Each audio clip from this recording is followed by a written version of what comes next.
So get in here a little bit.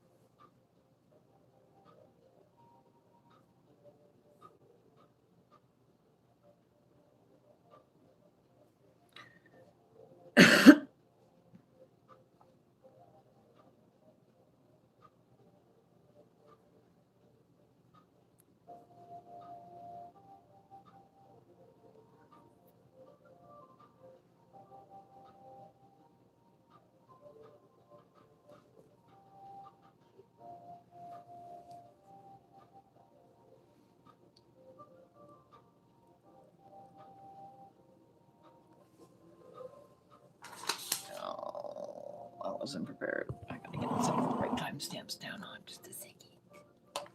Un momento.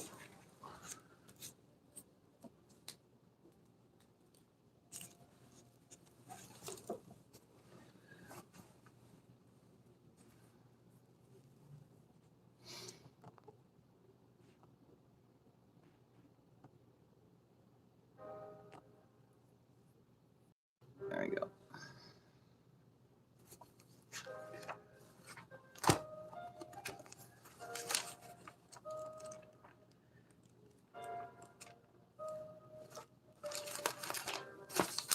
Hello.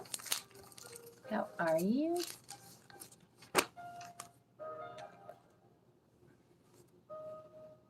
Nice.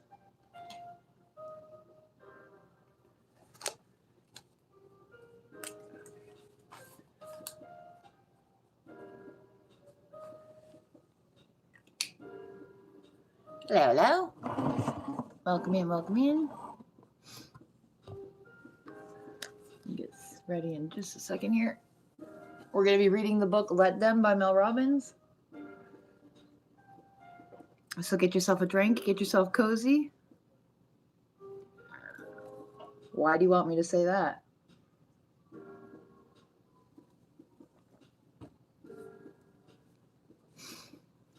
Get yourself comfortable, get yourself cozy, and get comfortable. All the things. I just repeated myself 3 times.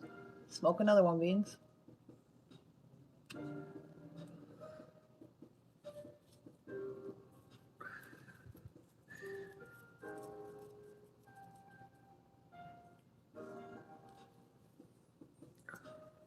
It's a meme thingy. Well, I'm not a meme thingy, so nope. You can smash that like button, though. All right, Let Them by Mel Robbins. Introduction. My story. At the age of 41, I found myself $800,000 in debt, unemployed, and watching my husband's restaurant business crumble. It felt like we failed at life with no hope of ever escaping the debt.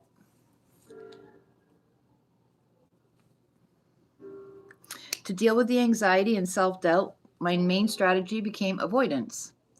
Avoid getting up by hitting the snooze button. Avoid the pain with alcohol. Avoid responsibility by blaming my husband. Avoid looking for a job by procrastinating however I could. I enviously watched as my friends found success after success in their careers while we struggled to get groceries on the table. I had just been laid off and had no idea what to do with my life. I'd already tried being a public defender for the Legal Aid Society in New York City, being a lawyer in a large firm in Boston, working for a few startups, doing business development at an advertising agency, becoming a life coach, hosting a call-in radio show, and even opening a small paint-your-own pottery studio. I felt completely lost. Like nothing I ever did would ever be enough to dig us out of the hole we were in. If you've ever been in this situation, you understand how monumental even the simplest tasks seem. Getting out of bed, opening your bills, being fully present with your family, cooking a nice meal, applying for a job, going for a walk, canceling that subscription, or even just being honest about the extent to which you are struggling. Everything feels impossible. Every morning when I woke up, the anxiety was coursing through my veins, and I thought, is this really what it's going to look like for the rest of my life. But you know what? The funny thing about being stuck? I knew exactly what I needed to do. Get up, tackle the dreaded pile of bills, get the kids ready for school, make myself go on walks, reach out to my friends for support, make a budget, find a job, and yet I couldn't seem to do any of it. And I'll never forget the morning when everything changed for me. The alarm went off, and there I was, lying in bed, completely overwhelmed by our problems. Like so many of us, I was paralyzed by my own thoughts. And the last thing that I wanted to do was get up and face the world. But then something strange happened. A thought popped into my head that would ultimately change my life. It was so simple, almost silly. I remember watching a rocket launch and the way NASA counted down to blast off. It was 5, 4, 3, 2, 1. I thought, what if I just counted backward like that and launched myself out of bed? It seemed ridiculous, but I was desperate. So I gave it a shot. I counted backward. 5, 4, 3, 2, 1, and I got out of bed. Just like that. I didn't think about how tired I was or how much I didn't want to face my problems. I simply moved before my brain had the chance to talk me out of it. It was like launching a rocket. Once you start the countdown, 5, 4, 3, 2, 1, there's no turning back. And at that point in my life, I was so used to letting my thoughts paralyze me and fear and stress consume me that concept felt completely foreign. I remember what a revelation it was when I thought to myself, wait a minute, I can feel horrible and still do what I need to do? Yes, Mel, you can. And it worked. In those 5 seconds, I had interrupted the cycle of overthinking. It felt like a small victory, but it was also a revelation. If I could push through those 5 seconds of fear, maybe I could push through anything. So I began counting backward 5, 4, 3, 2, 1, anytime there was something I needed to do, but I didn't feel motivated to do it. 5, 4, 3, 2, 1, get up when the alarm rings. 5, 4, 3, 2, 1, pick up the phone and start networking to find a job. 5, 4, 3, 2, 1, open the bills that had been piling up on the counter for months. I started calling this countdown technique the 5-second rule. It's so simple.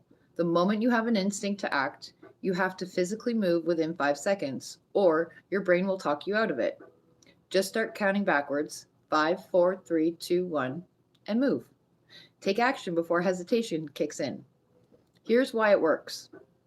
Counting backwards requires focus and snaps you out of autopilot, giving you just enough of a push to get going. It helps you power through fear, doubt, procrastination. Every time you count 5, 4, 3, 2, 1, it is like tipping the first domino. Momentum kicks in and boom, you are no longer thinking about what you need to do. You are already doing it. And the best part, once you start moving, it's easier to keep going. 1 5-second rule, or 1 5-second move at a time. I forced myself to put one foot in front of the other and slowly step back into my life. And I won't lie to you, it wasn't easy. The next couple of years were among the hardest of my life. And it's not easy to claw your way out of debt or face the painful issues in your marriage. It's not easy to quiet the anxiety or push through the self-doubt. It's hard to update your resume and look for a job when you question the value you bring. It's a grind to force yourself to get back in shape and create healthier habits after you've let yourself go. And it is definitely not glamorous to work all day, then come home, take care of 3 kids, spend a few minutes with my husband, and then stay up late every night trying to figure out ways that I can make money. But that's what I did. The 5-second rule taught me that action is the answer. Thinking about your problems will never solve them. Waiting around to feel like doing something means you'll never do it. It taught me that no one is coming to save you. You must save yourself from yourself.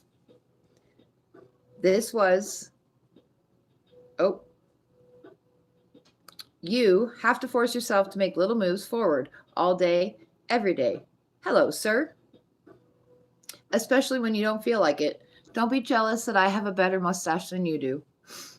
Using 5, 4, 3, 2, 1, I push through the excuses, the anxiety, the overwhelm, and the fear. And step by step, day by day, week by week. Hi, can you shout me out? I watched you a lot. How have you watched me a lot? This is my second time going live. Using 5, 4, 3, 2, 1, I push through the excuses, the anxiety, the overwhelm, and the fear. And step by step, day by day, week by week, I slowly took the actions that put my life and career back on track. My husband started using it to push himself to face the issues in his business head on, and it worked for him too. But it would be another 3 years before I told anyone else about the 5-second rule.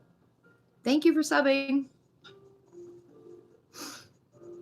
I had been reluctant to share with anyone because first, I didn't know why it worked. And second, I didn't feel like I was in a position to give anybody any advice. But that all changed one fateful day when an old roommate recommended me as the perfect person to give advice on career change at a small event. I suppose she thought of me because I had changed my career so many times. Even I had lost count. The event offered me to fly and my husband to San Francisco and put us up in a hotel. And when you're struggling financially, that sounds like a free vacation. So I said yes. This was the first time I had ever given a speech on a stage at an event. The only public speaking class that I had ever taken was in high school. And as soon as I boarded the plane, that's when the panic started to sink in. What on earth have I gotten myself into? It is a lot. When I walked on stage and saw 700 people in the audience staring back at me, my mind went blank, and I could feel my chest and neck turning red. I then proceeded to have a 21-minute-long anxiety attack on stage. And about 19 minutes in, I forgot how to end my talk on career change. So I blurted out the 5-second rule and how I use it because I couldn't think of anything else to say. I must have blacked out because I also don't remember the part where I gave everyone in the audience my email address. And as I walked off the stage, I thought that was the worst experience of my life. Thank God it's over. It turns out that that small event was one of the first TED Talk conferences ever held. They filmed it and a year later posted the video online. Not only did it go viral, it became one of the most watched TED Talks of all time. The 5-second rule and its 5, 4, 3, 2, 1 countdown spread by word of mouth around the world. And as it spread, people started to write to me at that email address, sharing stories about how the rule was changing their life. I was so moved by people's stories that I would sit up late at night after I'd put our 3 kids to bed, answering their emails one by one. When I had been drowning in my problems, I felt like I was the only one who had trouble doing the things that I needed to do. It's not true. We all struggle with motivation. It's a universal problem, and the 5-second rule seems to be a solution that not only works for me, but also works for the people all over the world. The stories were amazing. People had used 5, 4, 3, 2, 1 to push through the fear, procrastination, and excuses to change jobs, lose 100 pounds, get sober, launch and sell businesses, improve their health and marriages. The medical and clinical uses blew me away. Doctors and psychologists were using it to treat PTSD, OCD, and depression.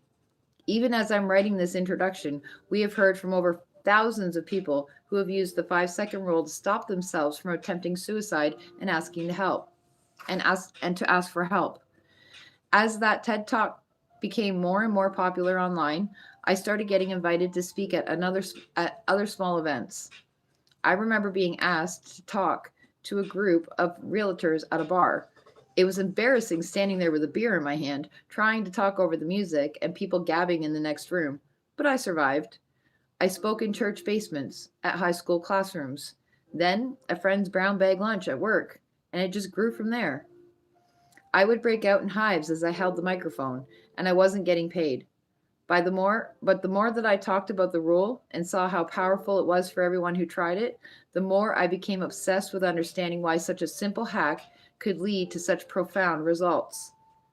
So, I put my lawyer hat on and started researching habits, human behavior, and the science of motivation. I needed to make a case.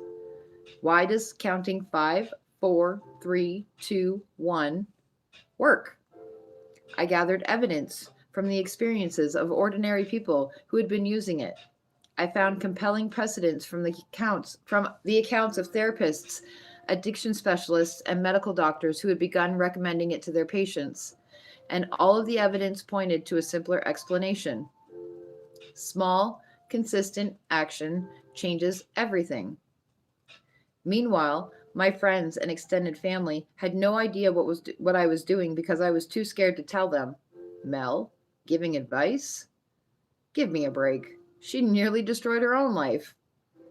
At this point in my story, my husband had left the restaurant business and was struggling with depression. We were all still drowning in debt, so I was working a full-time job trying to keep our family of 5 afloat while dedicating nights and weekends to speaking at small events and basically writing a dissertation on the science of motivation on the side. I knew I wanted to teach the 5-second rule full time and somehow make this my career, but I didn't know how. Looking back, I can see how paralyzed I was with imposter syndrome. What right did I have to call myself an expert in anything? I suppose I was just waiting for some kind of permission to put myself out there. And maybe you're doing that right now, waiting for the right time, waiting to feel ready for a little waiting to feel ready or a little less afraid, waiting for someone to come along and tell you that today is the day to start. The problem with waiting is nobody's coming. The only permission you need is your own. Deciding to get serious about trying to make money as a motivational speaker was one of the biggest decisions I have made in my life. I'll share more with you about what led to this breakthrough in the pages of this book. Once I started getting paid, I put every dollar towards chipping away at our debt. That first year, I gave 17 paid speeches. The next year, it was 47, and I was able to quit my day job. I couldn't believe what was happening. By the third year, it was 99 speeches plus a 24-city tour with JP Morgan Chase. I had become the most booked female speaker in the world, and I was being hired by companies I admired. How did this happen? By forcing myself out of bed on those mornings that I didn't feel like it. Learning how to push yourself to take action when you're afraid of full or self-doubt or overwhelmed with excuses is a life skill you can learn. Once you master it, you understand that you can achieve anything through small, consistent moves forwards. Did I read that right? Learning how to push yourself to take action when you are afraid or full of self-doubt or overwhelmed with excuses is a life skill you can learn. Okay, I did read that right. Once you master it, you'll understand that you can achieve anything through small, consistent moves forward. I found myself on the road 150 days of the year, standing on stages, teaching the 5-second rule and the science of motivation, while my husband stayed home and took care of our 3 kids. Word about the rule and my skill on stage grew and grew. One event had 27,000 people in the audience. CEOs from the world's top brands, professional athletes, medical doctors, neuroscientists, and best-selling authors had begun recommending my work to others.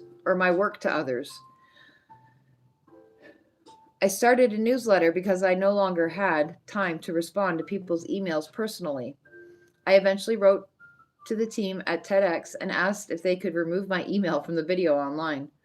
When people would ask if I had a PhD or if I was a therapist, I would say, no, I learned everything the hard way by screwing up my own life and then having to fix it.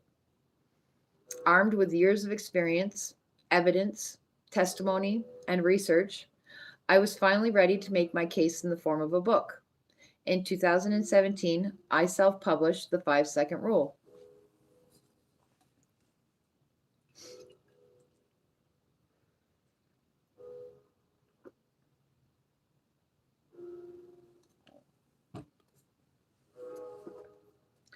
The 5-second rule went on to become the most successful self-published audiobook in history and the 6th most read book of the year on Amazon. That book has now been read by millions of people and translated into 41 languages. Over the years of traveling across the country, speaking on stages, I learned three important things. First, most of us are just doing our best to get ahead, pay our bills, and raise a family, fall in love, have more fun, and reach potential of our lives. We're just looking for the simple ways to be a little happier and make our lives a little better. And we're not only looking for those resources for ourselves, we are looking for the people in our lives who need them too. Second, I've been told over and over again that I have this amazing ability to distill complex ideas and scientific research into simple, actionable advice that anyone can use to improve their life. And third, nothing brings me more joy than sharing what I have learned with people like you. So, I have made it my mission to find and share many simple tools to help anyone create a better life. And the simple part is key because if you remember it, you'll use it. For example, did you know that high-fiving yourself in the mirror is one of the fastest ways to rewire your mindset for self-confidence? Me either. And once I learned about it, I dug into the research and it became the topic of my New York Times best-selling book, The High Five Habit. The more results people achieved using the 5 second rule and the high five habit, the more organizations, media companies, and corporate brands asked me to create programming for their teams and audiences. So, in 2019, I launched 143 Studios, a Boston based media production company that produces award winning content, events, audio series, online courses, journals, books, and professional development education for partners like Starbucks, Audible, Ulta Beauty, JP Morgan Chase, LinkedIn, and Headspace. In 2022, we launched and started producing the Mel Robbins podcast, which airs in 194 countries as one of the top ranked podcasts in the entire world. We've created free online courses that more than 1 million students have completed. And that little newsletter that I created way back when is now read twice a week by 1.5 million people. You can learn more about my media production company and the podcast, my newsletter, and my courses at www.melrobbins.com. For everything I have accomplished, I have no prior experience or the proper credentials to pursue. I just made myself do it. I was 41 when I hit rock bottom and created the 5 second rule to help me get out of bed.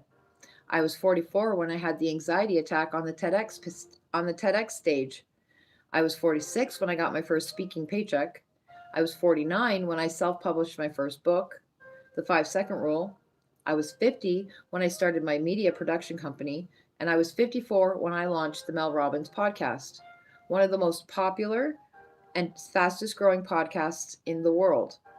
My life didn't change because of one thing that I did. It changed because of the 1,000 mornings where I woke up and didn't feel like getting out of bed. But I 5, 4, 3, 2, 1 made myself do it. Changing my life wasn't glamorous. It was grueling. It is extremely grueling. I didn't achieve success or financial freedom because of some secret. I did it because I was willing to do what most people won't. I woke up every day, and regardless of how I felt, I kept slowly chipping away at my goals for over a decade, a painstakingly slow process. Some days all I focused on was just trying to be a little better than I was the day before. Often that's all you need to do. I am not special or different or gifted or lucky. I just found the tools that worked for me and I used them. Today, my entire career and life's purpose is sharing those tools with you. I didn't say any of this to brag. I say this to tell you that you have no idea what you're capable of, and neither did I. Through action, I achieved some extraordinary things, and so can you. You'll never feel ready to change your life. One day, you just get tired of your own excuses and you force yourself to do it. You're never going to feel like going to the gym. One day, you just make yourself to go. You're never going to feel like having that hard conversation. One day you just get sick of avoiding it and you force yourself to have it. And you'll never feel like looking for a better job. One day you just push yourself to start looking. The 5 second rule will help you push through your own internal obstacles and take action when you don't feel motivated to do so. Just a second, guys. For what?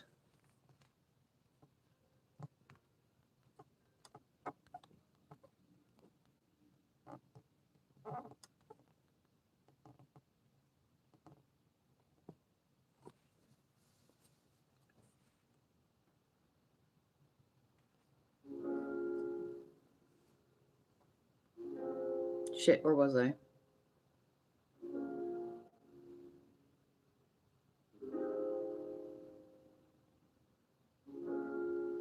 And if you use it for long enough, you'll be shocked at by what you can achieve. The 5 second rule works. Oh, Lanta. Just a second, guys.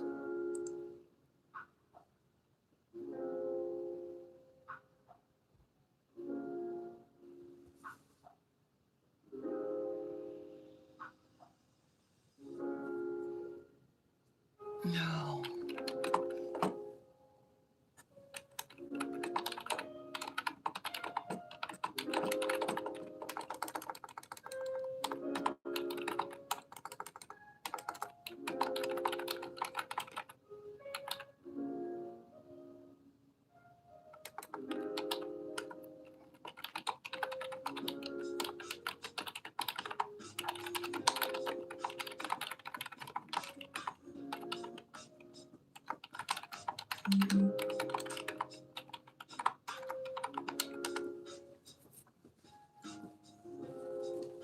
Sorry, guys.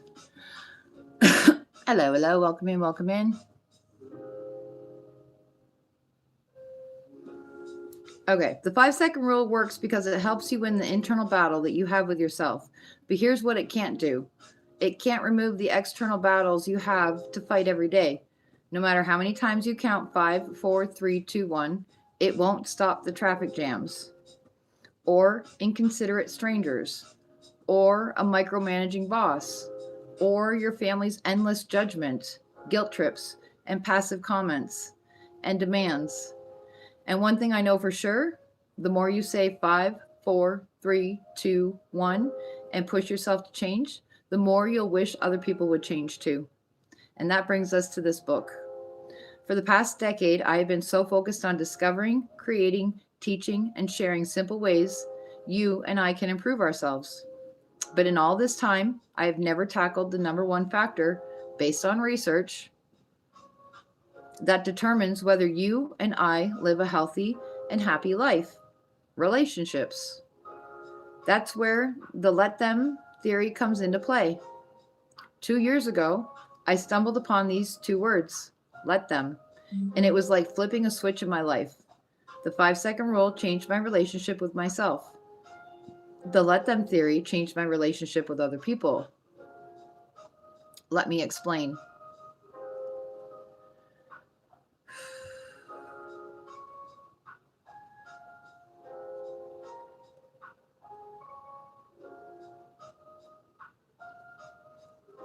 Okay.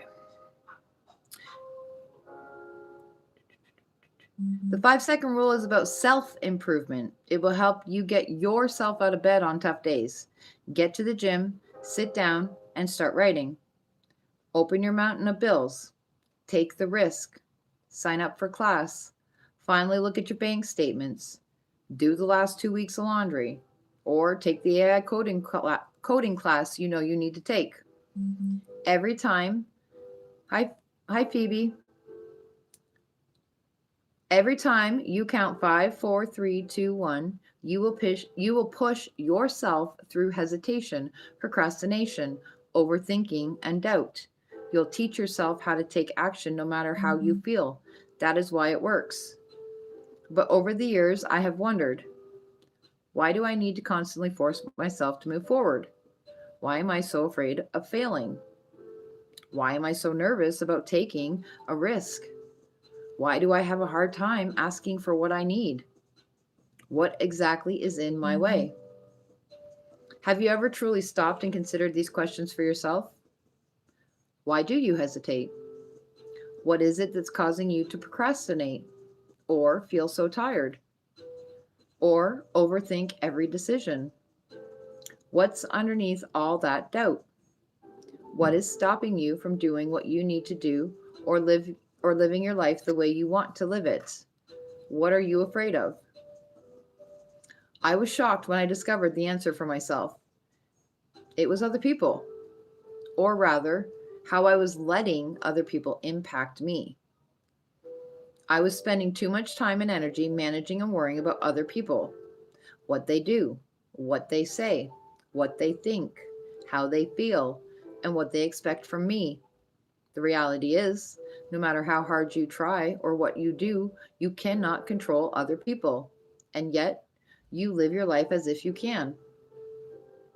You live as though if you say the right things, people will like you. If you keep taking on more work, your boss will respect you. Hi, Sandro. If you act in the right way and cater to what your mom wants and also keep your friends happy, somehow you'll find peace. You won't. In this book, you'll learn how two words, let them, can set you free. Free from opinions, drama, and judgment of others. Free from the exhausting cycle of trying to manage everything and everyone around you. There is a better way to live. The let them theory is a proven method that teaches how to protect your time and energy and focus on what matters to you. You've spent too long chasing approval, managing other people's happiness, and letting their opinions hold you back. Learn how to stop giving your power away and start creating a life where you come first. Your dreams, your goals, your happiness. But the best part? The let them theory doesn't just change your life for the better, it it transforms the life of everybody around you. How this book will benefit you. This book covers the let them theory, what it is, why it works, and how to use it in 8 key areas of your life where you've been attempting to control things that you simply cannot control. Oh, that's amazing, Phoebe. I love that.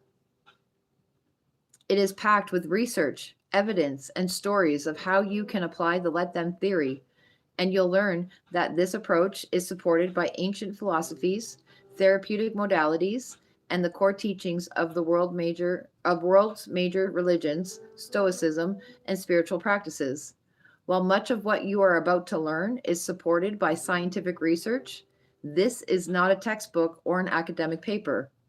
This book is meant to be a guide to applying the let them theory and these principles in the most important areas of your life. That's why it is written in a way that is easy to understand, fun to read, and filled with relatable stories and specific takeaways.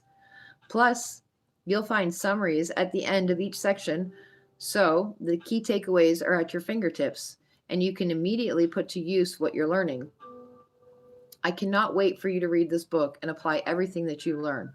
You'll quickly see how you've tied your happiness to other people's behaviors, opinions, and feelings. The result? You've unknowingly sabotaged your ability to be happier, healthier, and get what you want. And that ends with this book. If you can promise yourself that you'll stick with me through this book, read, absorb, and immediately start implementing what you've learned, I guarantee you, your life will get a little easier and your relationships will get so much better. This will be one of the most liberating and empowering things you will ever experience. And it all begins with 2 simple words. Let them. All right, what time are we at? 34:50, 34:50. Let them. Theory.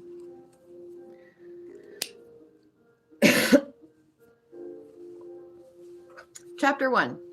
Stop wasting your life on things you can't control. No worries, hun.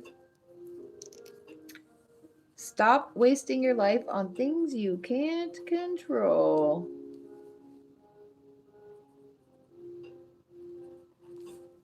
If you're struggling to change your life, achieve your goals, or feel happier, I want you to hear this. The problem isn't you. The problem is in the power you unknowingly give to other people. We all do it, often without realizing it. You made the mistake of thinking that if you say the right thing, Dad, leave my hair alone. Sorry, that distracted me. We all do it, often without realizing it. You make the mistake of thinking that if you say the right thing, everyone will be satisfied. If you bend over backwards, maybe your partner won't be disappointed. If you're friendly enough, maybe your coworkers will like you more. If you keep the peace, maybe your family will stop judging your choices. I know this because I've lived this. I spent years trying to be everything for everyone else, thinking that if I could just do enough, say the right things, and keep everyone happy, I'd finally feel good about myself. But what happens instead? You work harder, bend further, and shrink yourself smaller, and still someone is disappointed. Still, someone criticizes. Still, you're left feeling like no matter how hard you try, it is never enough. It doesn't have to be this way. This book is here to help you take your power back, to stop wasting your time, energy, and happiness trying to control things that you can't control, like other people's opinions, moods, or actions, and instead focus on the one thing that you can control: you. And here's the remarkable thing: when you stop managing everyone else, you'll realize that you have a lot more power than you thought. You've just unknowingly been giving it away. Let me introduce you to the simplest, most life changing idea I've ever discovered: the let them theory. What is the let them theory? The let them theory is about freedom. Two simple words: let them. Will free you from the burden of trying to manage other people. When you stop obsessing over what other people think, say, or do, you finally have the energy to focus on your own life. You stop reacting and start living. Instead of driving yourself crazy trying to manage or please other people, you will learn to let them. So, what does this look like? Imagine you're at work and your colleague's in a bad mood. Instead of letting their negativity affect you, you just say, let them. Let them be grumpy. It's not your problem. Focus on your work and how you feel. Or maybe your dad makes another comment about your life choices and it hits you like a brick. Instead of letting it ruin your day, just say, let him. Let him have his opinions. They don't change who you are and what you're accomplished, or they don't change who you are or what you've accomplished or your rights to make decisions that make you happy. The truth is, other people hold no real power over you unless you give it to them. Here's why this works. When you stop trying to control things that aren't yours to control, you stop wasting your energy. You reclaim your time, your peace of mind, and your focus. You realize that your happiness is tied to your actions and not someone else's behaviors, opinions, or moods. It sounds simple, and it is. But I'm telling you, this shift will change everything. And even though it's called Let Them, this book is about you, your time, your energy, because these are the most precious resources that you have. The Let Them theory will teach you that the more you let other people live their lives, the better your life gets. And the more you let people be who they are and feel what they feel or think what they think, the better your relationships will be. Learning how to let adults be adults has changed my life, and it will change yours too. Because when you finally stop giving your power to other people, you'll see how much power you truly have. But perhaps the most surprising thing about the Let Them theory is how I've discovered it in the first place. I'm almost embarrassed to tell you the story. I discovered something that changed my entire approach to life at a high school prom. Now there's a sentence I never thought I'd write.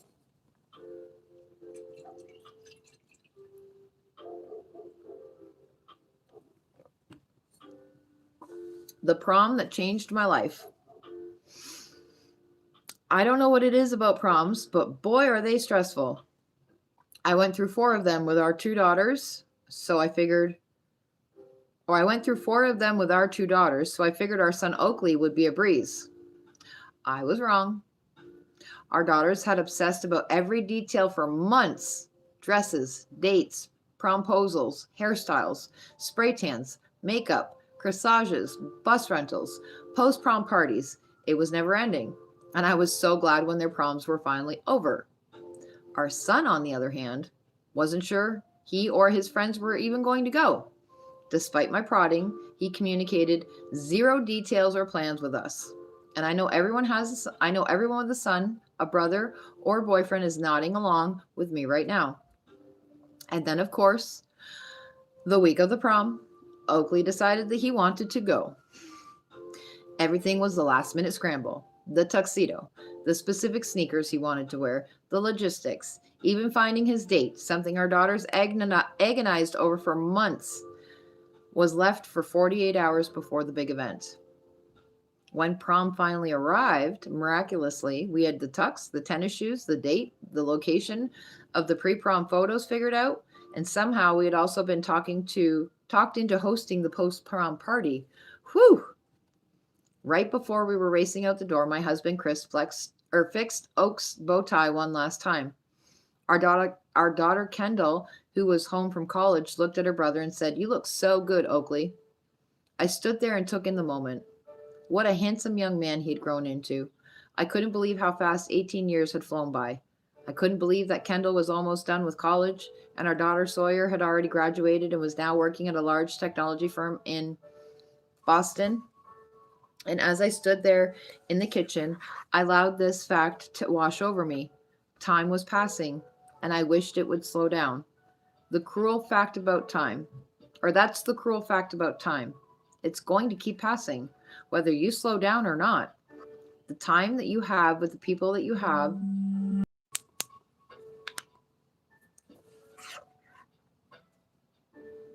Who is that just fucking called me? I just got a phone call from somebody. Just a second, guys. Hi, Catherine.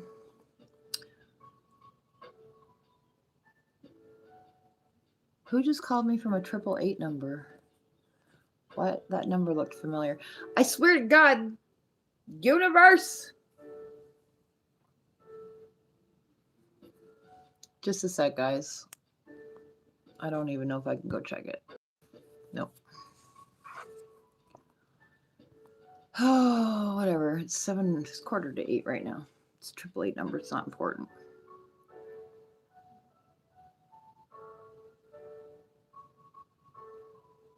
Where was I?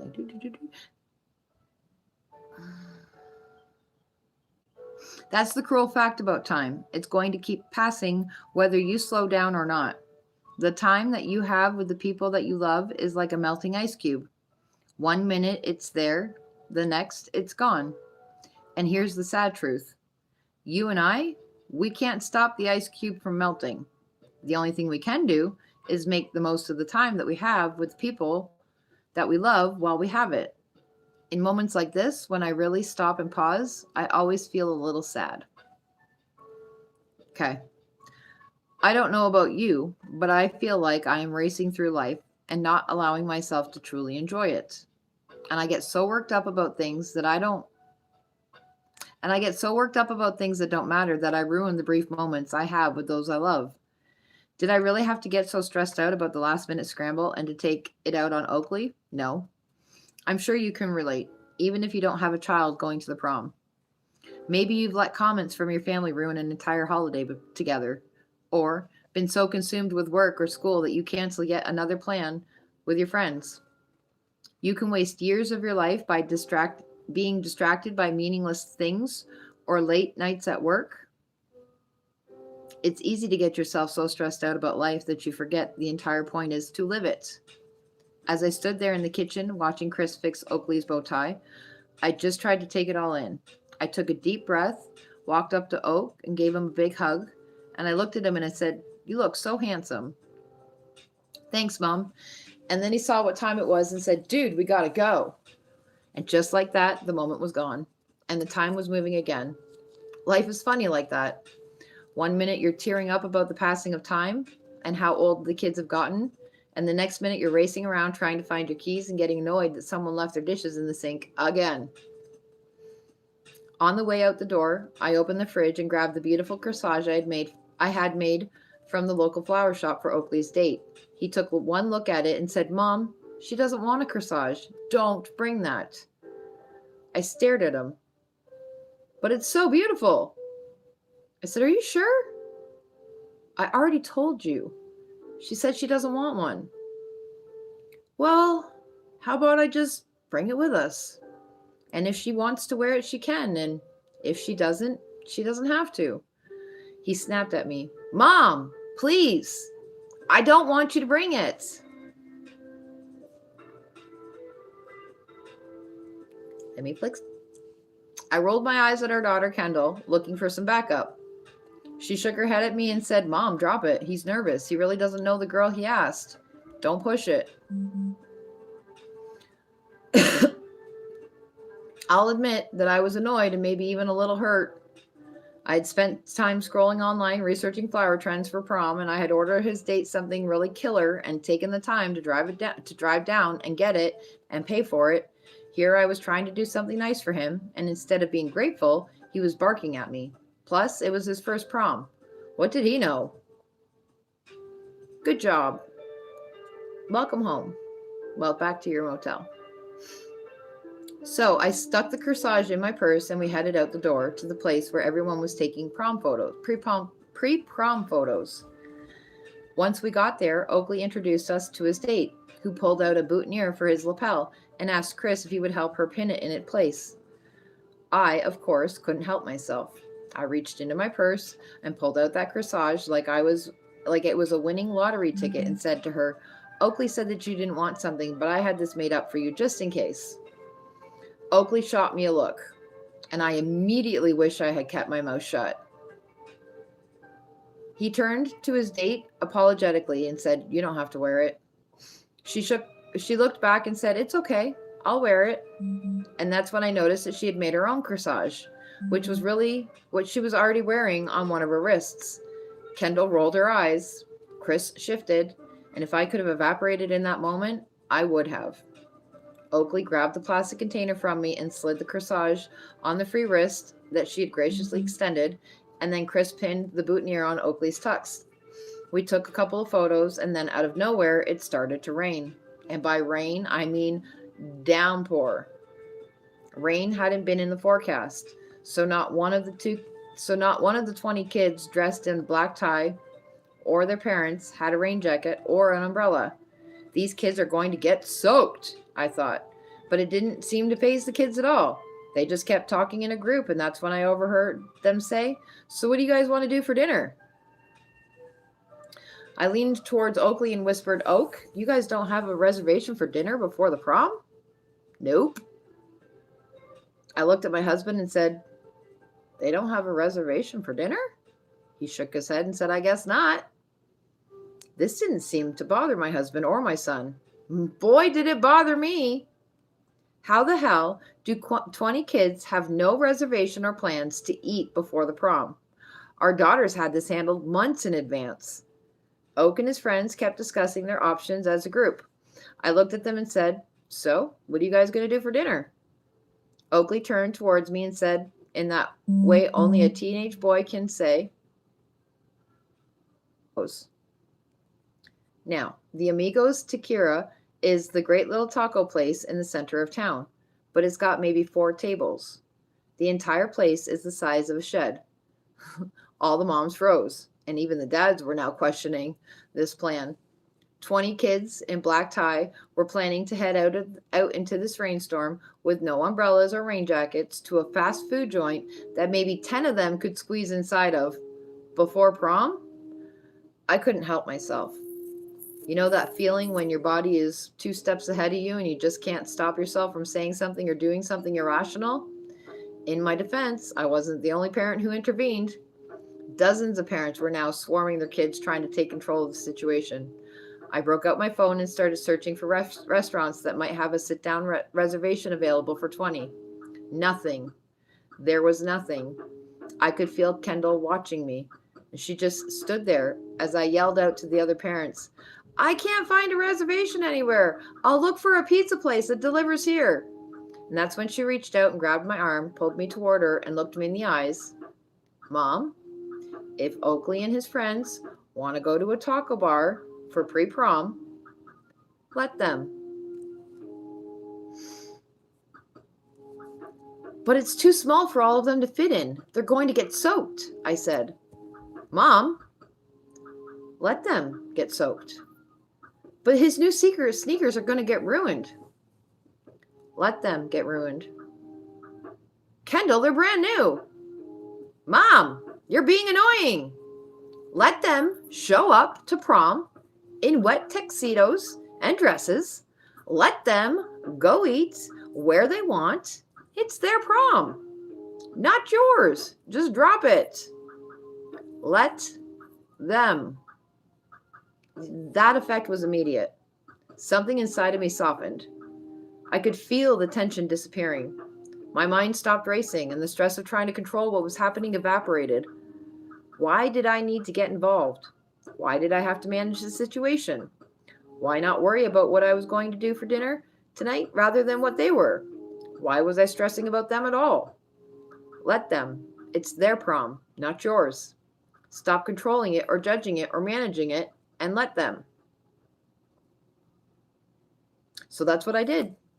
As the other parents kept trying to micromanage their kids, I walked up to Oakley and smiled. What now? He said. Here's $40 for amigos, I told him. Have an awesome prom. He smiled wide, gave me a huge hug, and said, Thanks, Mom, we will. Then I watched as Oak and his date stepped out of the door and into the pouring rain. I watched them run through the storm and splash mud up her gown and ruin his new sneakers, and I didn't care. In fact, it was kind of cute. Then I watched... Oh, little did I know that one moment would fundamentally change my entire approach to life. Let them. What an amazing idea. Within a week, I could not believe how different I felt. I started saying, let them anytime I felt stress, tense, or frustrated. And funny? Yes. And funny, I realized it was almost always regarding other people. Let my family be late to absolutely everything we go do. Let my grandma read the news out loud. Did you hear about this? Let people hate the photo I just posted online. Let Oakley be mad that I'm not letting him stay out late tonight. Let them leave dishes in the sink. Let them do construction during Monday morning commute. Let my relatives be judgmental of my career. Let my mother-in-law disagree with my parenting. Let them be sold out of bagels at the bakery. Let the neighbor's dog bark all day.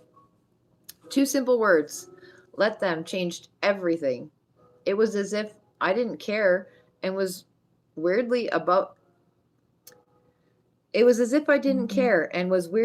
it all. The things that used to bother me just didn't. The people who used to annoy me just didn't. The tight grip that I had on life started to loosen up. Situations at work that would stress me out or cause me to go home and complain to my family just rolled off my back. Brain space that was once overflowing with dumb worries, annoyances, and drama was now available for more important things. The more I said let them, the more I realized that a lot of what I was worried about wasn't worth my time, nor did it deserve my attention, and not everyone was worth my energy. It was liberating. The more I said let them, the more time I had for myself. Time to think, time to breathe, time to have fun, time to spend on what mattered to me, time to take care of myself. And I felt at ease, happy, and centered. The impact was undeniable. Even Chris noticed. You seem different. And the fact is, I felt different. I felt so good. I just had to share the let them online. So I posted a 60-second video explaining the let them theory on social media, and here's what I said. If your friends are not inviting you out to a brunch this weekend, Let them. If the person that you're really attracted to is not interested in a commitment, let them. If your kids do not want to get up and go do that thing with you this week, let them. So much time and energy is wasted on forcing other people to match our expectations. And the truth is, if somebody else, a person you're dating, a business partner, a family member, if they're not showing up how you need them to show up, do not try to force them to change. Let them be themselves because they were revealing who they are to you. Just let them, and then you get to choose what you do next. Within 24 hours, more than 15 million people had seen it, and within a week, 60 million, and there were tens of thousands of comments on the video. News outlets started writing articles about the theory and how effective it was. People around the world started flooding my DMs and inboxes with questions and stories and examples of how they were using it. Psychologists and therapists were writing blog posts about it. I was so blown away by the immediate response, I recorded a podcast episode about the theory and my experience using it. That episode took on a life of its own. It was shared so many times, Apple named it the 6th most shared podcast episode of the year globally. And that was just the beginning, because the Let Them tattoos started rolling in. A lot of them. A lot of Let Them tattoos. Let Them is by far the most powerful thing I have ever discovered. The fact that people around the world were getting Let Them permanently inked on their bodies is honestly what inspired me to write this book. I had to understand why these 2 words had such an immediate, profound, and universal impact on so many people. Researching the theory. I've spent the last 2 years researching the Let Them theory, why it works, and how you can use it to transform your life and improve your relationships with other people. In writing this book, I've spoken to many of the world's leading experts in psychology, neuroscience, behavioral science, relationships, stress, and happiness. You'll meet them as you read the book, and their research will help you apply the theory in countless situations in your life. As you'll soon see, the science is clear. This thing works, and it works really well. But this book isn't just about introducing you to the Let Them theory. It's about a fundamental law of human nature. All human beings have a hardwired need for control.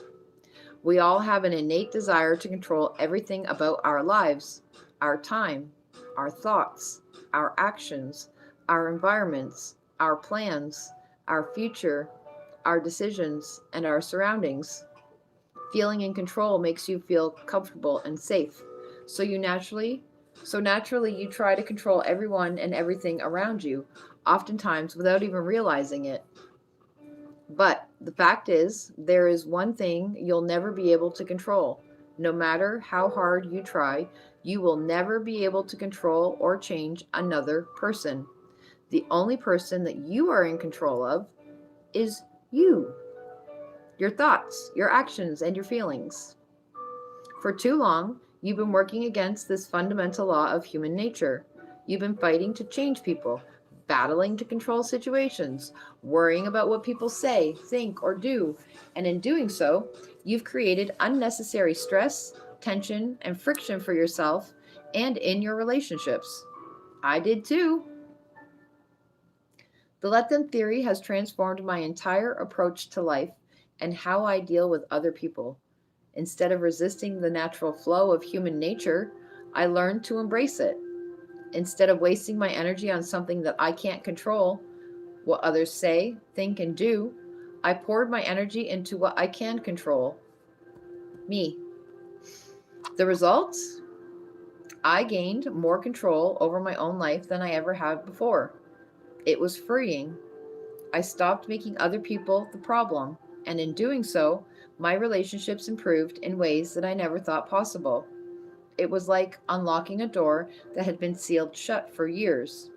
And behind it, a life where I'm no longer weighed down by the need to manage other people.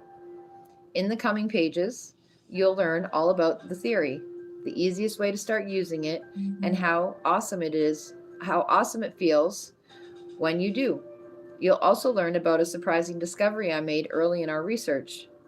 The let them theory isn't just let them. Yes, it begins with these two words, but that's not the whole story. Let them is just the first half of the equation. There is a second and even more crucial step to this theory. Let me. In the next chapter, we'll unpack both let them and let me and explore the science and psychology behind each one of the the two steps. Then you'll learn about the 8 core areas of your life where the theory will have the biggest positive impacts. We'll talk about your relationships, career, emotions, opinions, stress, love life, struggles, chronic comparison, friendship, and most importantly, your relationship with yourself. Over and over, you'll learn how you've been trying to control the wrong things and unknowingly made other people the problem. The truth is, other people should be one of the greatest sources of happiness, support, and love in your life. But they can't be if you keep trying to control what they feel, say, and do. And that ends with this book. Master the let them theory, and you'll stop exhausting yourself trying to control the uncontrollable. This isn't just about feeling better, it is about redesigning how you live your entire life. And I can't wait for you to discover the space and the freedom to experience your life the way you've always wanted to, on your terms. Let's begin. All right, we're going to stop there for tonight. We're at chapter 2. That's an hour already. Thanks for hanging out, guys. I appreciate you. What do you think so far? Thanks for all the taps, the likes, and the hangouts. I appreciate you.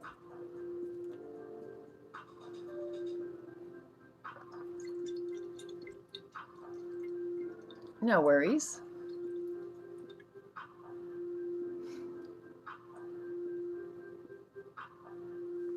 You feel like she's telling your story? Yeah, it sounds the same as me too.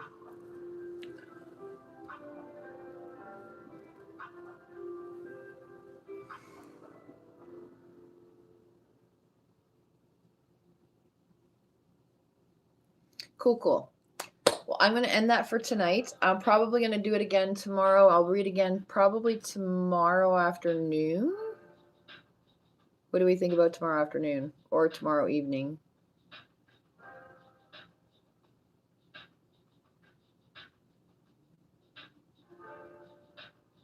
You're fine. It'll be on a replay. You'll be able to replay this. The live will replay itself, so you'll be able to listen to it again if you want to. I'm going to post the replay, so you can re-listen to it if you need to. Okie dokie. Alrighty then. Well, I'd like to thank you guys for hanging out. You guys are amazing and awesome and all the things. Sorry there were some interruptions. There's some shiznits going on in another app that I just don't want to deal with right now. So, I got the hiccups. I will talk to you guys later. Stay amazing, stay awesome. Remember, always keep it real, and I will see you guys tomorrow.